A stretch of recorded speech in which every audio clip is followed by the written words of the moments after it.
Is Windows failing to load because of the Dwmapi.dll?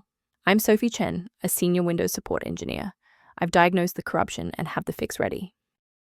As we prepare to resolve Dwmapi, consider using the diagnostic path below to ensure a stable environment for your libraries. This DLL file is the Windows Desktop Window Manager API. It provides functions for applications to interact with the DWM, handling tasks like window transparency, and blur effects on the Windows desktop for users. With that background out of the way, here is how we actually restore the missing component. The Dwmapi.dll is maintained by Windows itself. Run the system file checker by typing sfc/scan now in an elevated command prompt to detect and repair system-level file issues.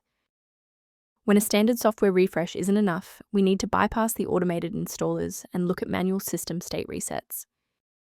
A standard restart allows the Windows bootloader to rescan your system directories and potentially recognize and unregister the Dwmapi component. Before you go, bookmark this video or click the like button. This ensures the video stays in your library so you can finish the final steps as soon as you're back at your desktop.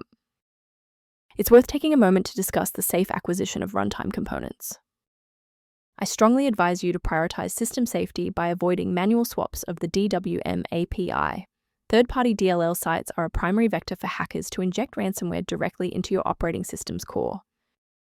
For a reliable way to monitor these specific library interactions, I've included a professional resource link in the description.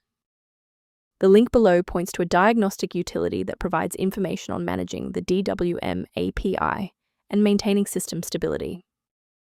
To ensure you always have a professional diagnostic path for future the Dwmapi or system errors, hit the subscribe button and keep this channel in your toolkit.